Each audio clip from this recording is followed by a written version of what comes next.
Hi, thank you for holding on for me. I was kind of aware that I might be a few minutes late. So here we are, Tuesday, 5 o'clock, little bit of A-level help. And this is all about motivation.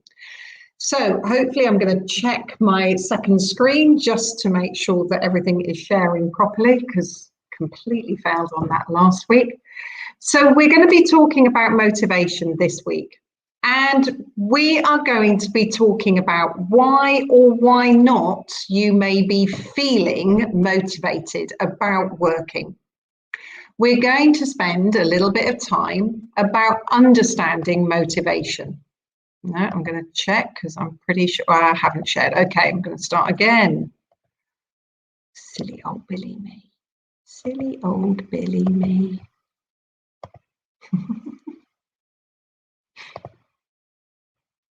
Here we go. Woo! We're there. So, motivation this week, we're going to be talking about why or why not you may be feeling motivated. We're going to spend a little bit of time just understanding a little bit about motivation so that you understand yourself a little bit more and therefore understand how you can get yourself motivated. And my aim throughout this, and then at the end of the session, is to give you a load of practical tips to help make this happen. So here I am giving a little plug to my ex-student Jade Bowler, who is, of course, Unjaded Jade, who was one of the first YouTubers, academic YouTubers on YouTube, got a massive YouTube and Instagram following. So I was her biology teacher. She was a pleasure to teach, not surprisingly, but quite appropriately demanding, which was fantastic. But she has gone on to write this, and I am about halfway through reading this. This only got published last week. I'm about halfway through reading it, and I think it's probably one of the most relatable, easy to read, and practical books that I have ever found on studying. And even better, it's actually based on science. So it is about the science of studying and how we learn and how we memorize and all the rest of it, as well as having chapters on things like mental health, perfectionism, how the flipping school system works, because that's a little bit interesting. So just to put everything in context for you. Anyway, really useful. I would absolutely recommend it. So here is the aim of today's session. And I'm going to be honest, I have paraphrased this from Jade's book because I am now learning from her to make results day an attitude, not a day in itself. And what the heck do I mean when I say that? Making results day an attitude. Well, that's about what you're going to feel like on results day when you open up that envelope. And here's the irony, I don't know if it's an irony or whether it's appropriate that I'm actually doing this session on A-level results day. So I am absolutely assuming I'm talking to people who are about to either start A-level, they're partway through their GCSEs, or partway through their A-level. How do you want to feel just as you're about to open up that envelope? You're bound to be nervous. But do you want to feel nervous, but kind of in the same way, a little bit calm, because you're standing there thinking, I know, to coin an Olympics phrase, I left it all out there on the track. I know that I did everything in my power, as I am at the moment, to achieve the best possible grades that I did. Or are you going to be standing there in a slight blind panic with the knowledge that perhaps you didn't do everything that you could? And therefore possibly being a little bit more scared, panicky, rather than nervous, calm. So I want you to focus on Oh, Ev, yes, just seen you've read half of the book already. Absolutely, it's great, isn't it? And really easy to read. How do you want to feel? And I would suggest to you that if your exam grades are important to you, and I presume they are because you're watching this, that you want to feel like you've done everything you can.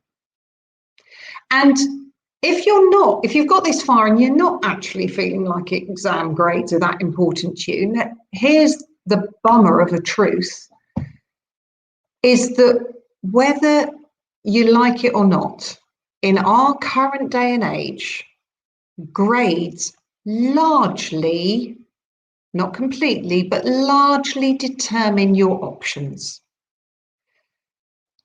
Grades are the things that open the doors to give you different possibilities of where to go next. Now, can I absolutely make this clear? This is not totally the case, obviously. Yeah.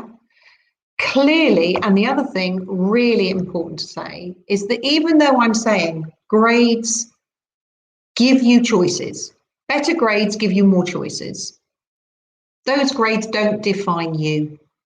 Let's be really frank. The flipping academic system and you getting certain grades for your GCSE or A levels are testing the narrowest aspect of your character, of something about you.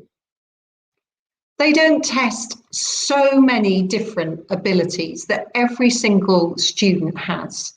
They only test what you can hold in your brain and how you can apply that knowledge. So many other things they don't test. So I am not saying that grades define you. I do not believe that. But sadly, the bottom line is that generally, the better your grades, the more options that you have.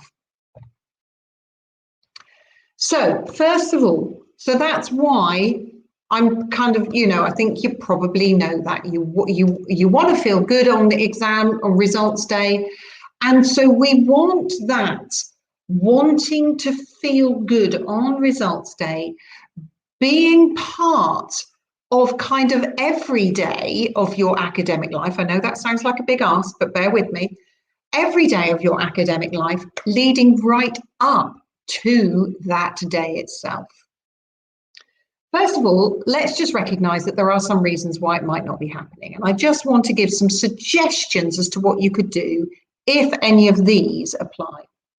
So reasons why it might not be happening. You hate the subject. I'm hoping this is less likely to happen at A level, but let's face it, it could. You could have chosen the wrong subject and you're too far in to change. You have now it could be for two reasons.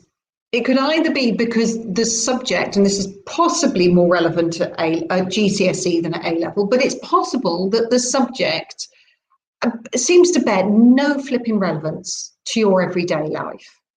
And I'm going to challenge you to try finding where it does apply to an aspect of your life or an aspect to life in general. In other words, find the context, the bigger context of the subject that you're studying. Algebra, in maths, you kind of go, what the heck is the point? When are we ever going to use trigonometry? When are we ever going to work out the angle of a triangle or use quadratic equations? Well, the bottom line is that those form the basis of all modelling that happens. So modelling how diseases spread, that's a bit topical. Modelling how weather changes across the globe, all comes down to that kind of maths. So that's why you're taught a little bit of it at GCSE, you're taught a bagload more at A level, but realising the relevance and the context of the subject that you are studying could really help you. I know at A level, you really get down into the nitty-gritty of photosynthesis in biology, for example. But just being able to look out in your garden and realizing that each of those leaves is acting as basically the most amazing solar panel to make glucose that becomes the source of energy for the plant and every other animal in the flipping food chain, hopefully just brings about a little bit more relevance, a little bit more wonder of the subject. There we go. So try applying bits to an aspect of your life.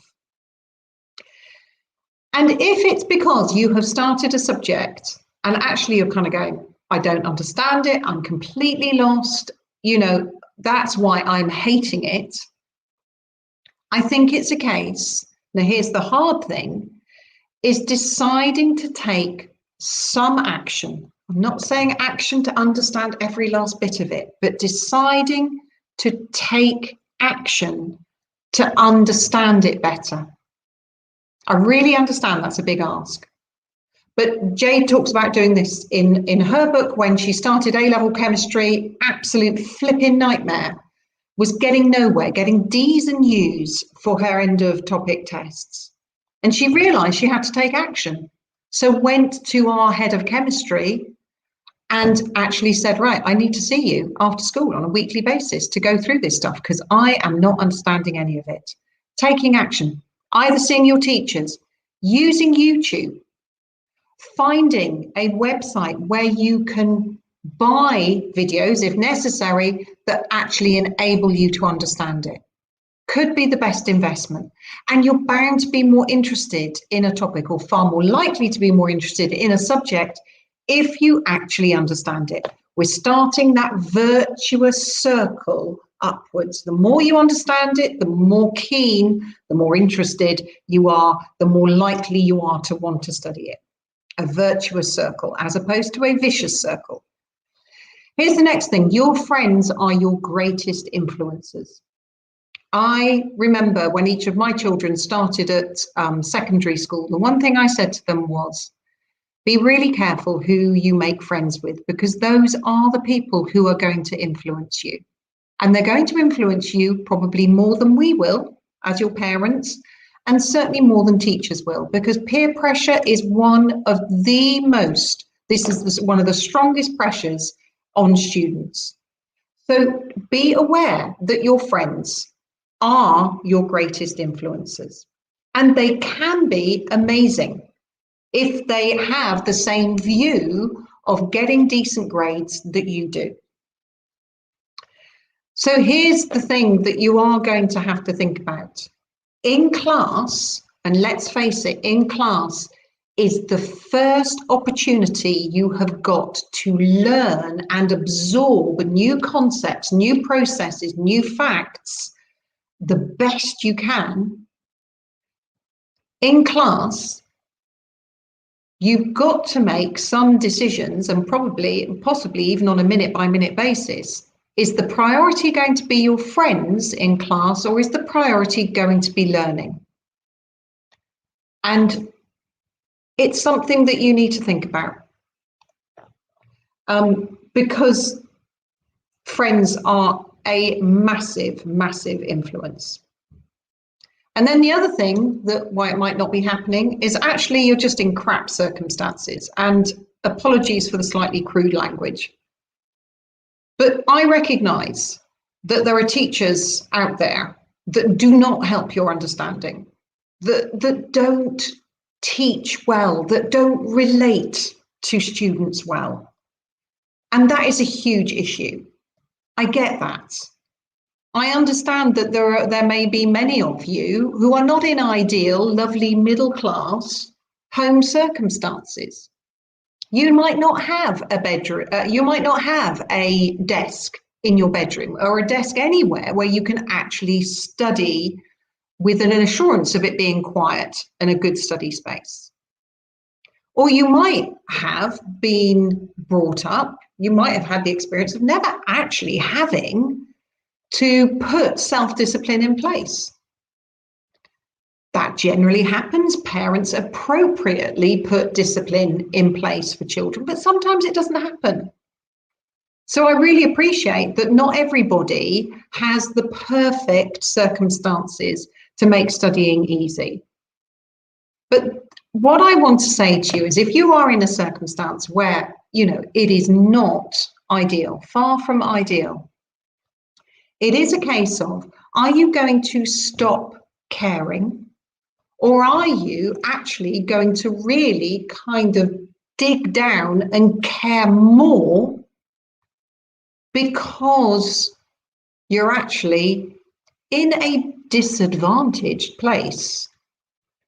So I'm just going to encourage you, because this is decision time too. And here's the real positive thing. Your education is all about you.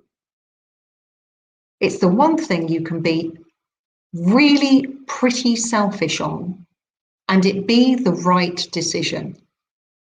Because we're going back to, in this day and age, better grades gives you better options as a general rule. Obviously, taking into account the caveats that I said earlier. So just recognizing what is going on and, what can cause problems. So in black, I'm going to talk about, kind of say to you, these are the things that you need to think through and write down your decisions on Post-its or on pieces of paper and stick them in your room. Write down little phrases that you are going to be able to see, so that they remind you, to help you to be motivated despite some of these things.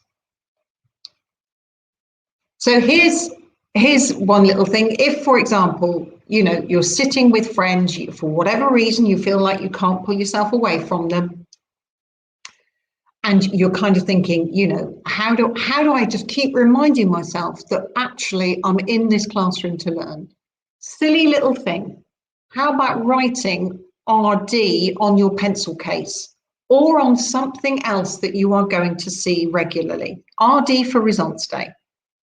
I don't care what initials you write, but it's just writing something that means something to you and that is visible in the place where you need it to be, to remind yourself, oh, actually, this is the decision that I've made, that I want to move forward in, and I want to remind myself regularly.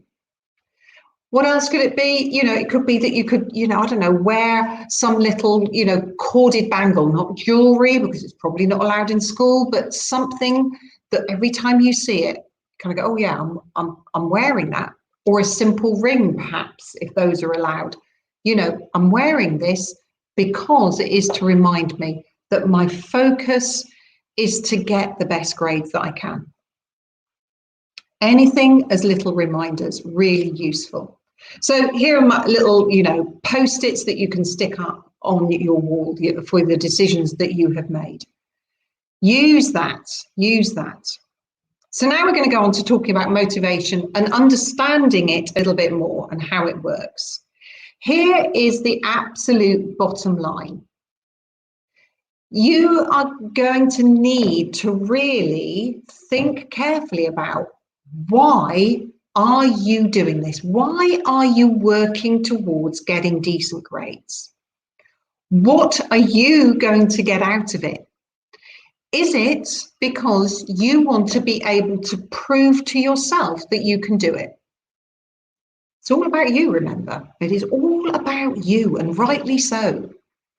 Is it because you want to prove something to yourself? Is it because you want to prove something, hopefully, appropriately and healthily, prove something to family or friends or teachers?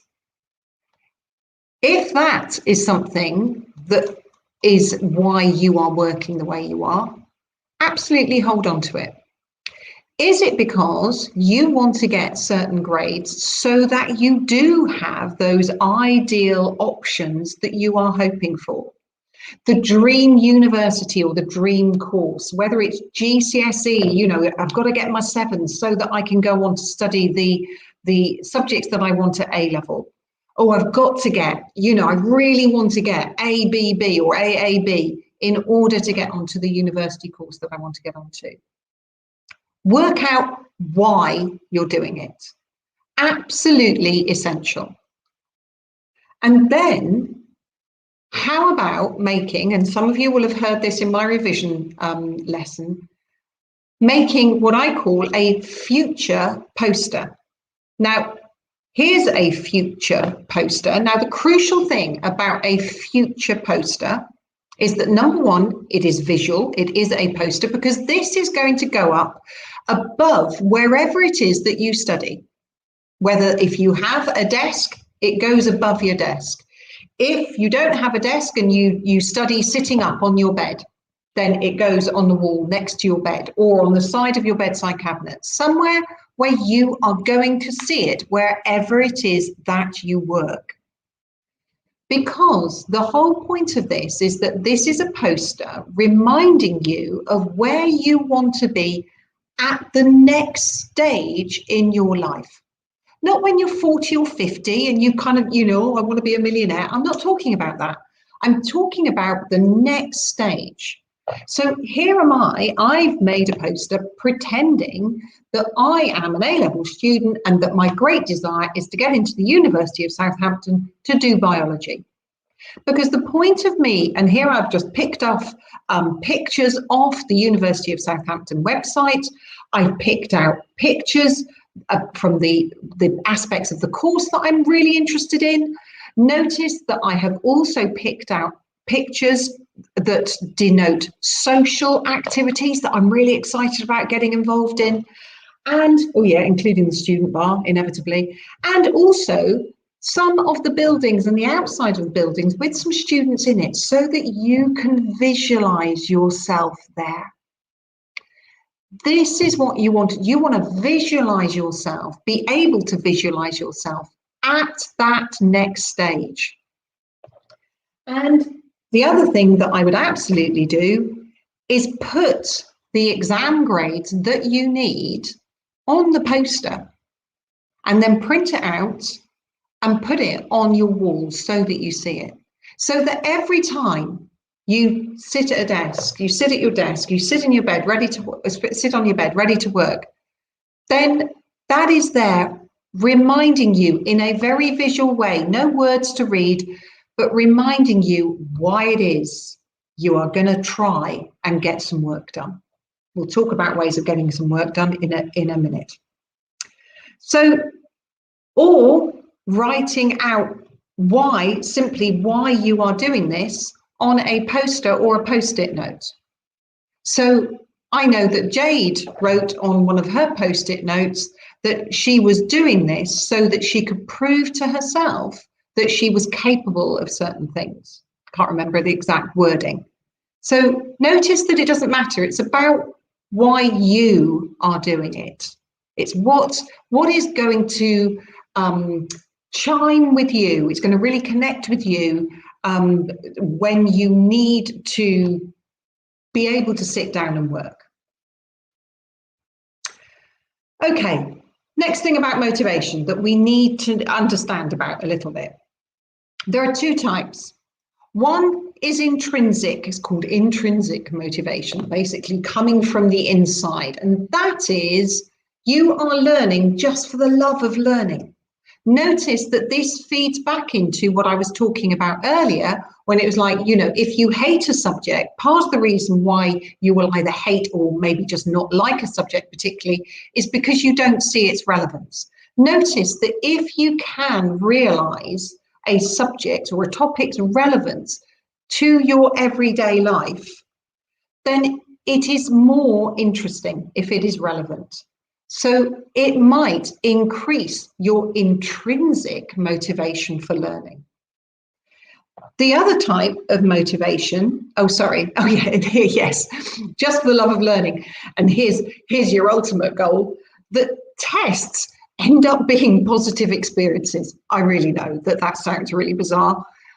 But listen, if you are totally intrinsically motivated, you just love learning, which is glorious if you are in that place, that actually tests, they're potentially really moments of growth and hopefully encouragement as well, because they end up showing you what you know, but also you should be able to learn from them how to improve on the things that you don't know. Now, The other type is extrinsic motivation, which is when you do something for a reward. Now, can I suggest that I don't think that there are actually just two types. I think they're probably at either end of a continuum, personally. And I think probably for each subject, or maybe even each topic that you do of a subject, that your motivation, moves up and down that continuum, depending on many various factors. But notice that the extrinsic basically is that you're going for a reward. Now, that might be praise from your teachers, which hopefully is quite nice, praise from your parents, be impressing your siblings. It could be for money. I've put an exclamation mark in this because as a parent, I hear of other parents paying their children for certain exam grades. Personally, I didn't go there, but that can happen. Or it can be, and here we are getting back to that motivation, that future poster for a future goal, which is why I suggest that whole poster, that future poster thing, so that you remind yourself of what your goal is, to get those grades so that you get into that course of your dreams. So notice, let's talk about being intrinsic, have intrinsic motivation, extrinsic motivation at this end. I suspect most of us are somewhere within the middle. We quite enjoy learning, but actually some really, overt encouragement, concrete encouragement, extrinsic. Hey, let's face it, that really helps us along. But really useful for you to understand how you work and possibly notice how that you can possibly increase your intrinsic motivation, and you can increase your own extrinsic motivation, because the reward doesn't have to come from somewhere else. You know that the reward is actually being able to do the next thing that is on your career list, your academic career list. Oh, really quickly, I've got a website. I sell videos that cover all the A-level biology course for a subscription for £100 a year. If you just need the AS ones, it's 50 quid. I am really trying to make A-level biology accessible to every student, regardless of their family income. And that's why I enable every person, every student, to earn 10% commission on their friends' purchases. You could earn your commission back. You could even make a flipping profit. Woohoo, as far as I'm concerned. And there's a freebie on there, how to improve your grade up to an A star. All of the videos have me in a severely edited form, going through what you absolutely have to know, and then I go through exam questions at the end, just so that you know. Have a look. Anyway, motivation plus. Now we come to what your attitude to learning is. And there are two kind of types of attitude, but I'm going to say again, I suspect it's kind of more of a continuum rather than too discrete. Oh my goodness, continuum is continuous and discrete is separate. Remember those terms from your house science works? Let's hope so. Attitude to learning. You can have what is called a fixed mindset or a fixed attitude. And that is basically summarized in the phrase, I just can't do it. And maths is often the subject that has this said by students about it. I just can't do it. But notice you having that attitude, I just can't do it, closes off any possibility of improvement and kind of says that nothing can ever change. Oh, I'm just rubbish at maths. I just can't do that. And we all know students who say that of various subjects. But really, can nothing ever change? I think that's a load of rubbish. I really do. Here's the opposite, is this whole growth mindset. And this is summarized by the phrase, I can't do it yet. And notice the determination in the way that I said the word yet. Yeah, I can't do it yet. But this is where students have to dig deep. And I don't care, can I just say, I don't care whether you're an A student heading for an A star or an E student heading for a D or a C. I don't care where you are on that hierarchy. But if you have a growth mindset, if you entertain the possibility that you could actually improve if you work hard and grapple with aspects of the subject that you struggle with now, that means that you are giving yourself the best opportunity to learn. And this feeds back into tests being opportunities. And I really get that this is sounding like very teacher speak. But tests, if you get them back and you know how to analyze them, and by the way, my freebie on my website tells you how to analyze them, yeah, if you can analyze your tests and work out what skills you are missing as a result of looking at what questions you got right and what questions you got wrong, or what rather, let's be specific, what marks you lost, then you can recognize what skills you are missing and do something about them. Again, on the freebie, how to raise your grade up to an A star. So notice that this is all about changing the way you think about things. Because this potentially, the more that we can change from possibly going from extrinsic motivation, only doing it because of, your parents are going to give you a fiver if you do well, through to intrinsic motivation. I'm actually enjoying learning about this. Going from a fixed mindset, I really can't do this, through to one that, hey, if I really grapple with this, I can get better. I'm not saying you're going to get 100%, but I can get better and get more marks. I can learn and grow and expand my knowledge and my skills. Really important. Think about, and so I've said here, which are you? Let's change that a little bit. Where are you on the continuum? And I'm going to encourage you to strive to move up the continuum, from being fixed mindset, or can't flip and do it, through to, maybe I can do it. I'm gonna have to work my blooming socks off, but I think I can nail it. And can you change? Can you move up the continuum?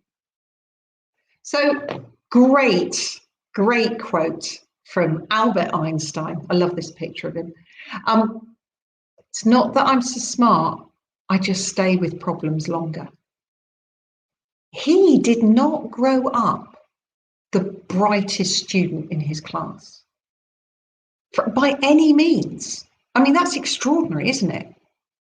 We think of Einstein as the guy with the brain the size of a planet. And yet he wasn't the brightest kid in the room at school by any means. I think he worked in the post office for years, just as a kind of clerk, you kind of admin person for years and years. But he kept on turning over problems in his mind to the point where he was able to start finding solutions to them. So, and here's another little tip. How about making this your quote? Now, can I just say, I am really quite cynical about all of these, what do you call them? Motivational quotes. You can tell that I'm a bit cynical about them. So here's the thing about them. They have really got to hit a chord with you. You could plaster your walls in motivational quotes, because believe me, there are enough of them around. Use the ones that really speak to you, or change them slightly to make them really speak to you. Yeah, make them personal, make them yours. But, is this something that you kind of go, oh, flipping heck, that's the ultimate growth mindset.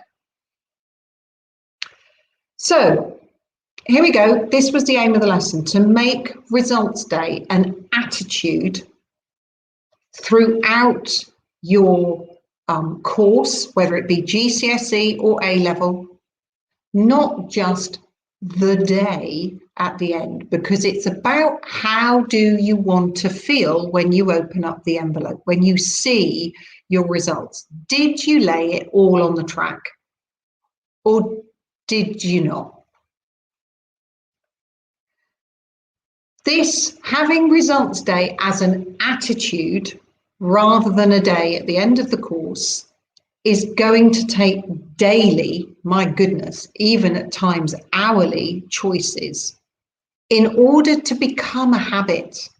And here's the ultimate aim, is that this actually becomes a habit, just like hopefully brushing your teeth is. It is just something, you just do it. It's part of your routine. You hardly even think about it. It is just the way that you live. So this is the ultimate aim. So here I'm summarizing some of the ideas, and I'm giving you a few more. The future poster, keeping that next stage in sight all the time. Reminding yourself in written poster or post-it form about decisions that you have made, where you will see them, whether that's in your room at home, whether that is on a pen or a pencil case at school. Don't care. Quotes, here I go, me being cynical, quotes that really speak to you, that really hit a chord with you. And then we've got wish, outcome, obstacle, plan. WOOP for short. Now, the future poster hits the first two, because the wish is about what you want to achieve. Those are the grades that were on that poster. The outcome is what will happen. The outcome is the rest of the poster. You get into the university of your dreams. And then we come to the obstacle, because I can absolutely guarantee that things will get in the way. If you are an absolute sports lover, if you're an absolute sports lover, all of the training and the football or whatever sport you do that you really, really enjoy could possibly get in the way of your studies. You're going to have to be careful about keeping that balance. If you are a social media guru and a social media lover, that's another huge distraction.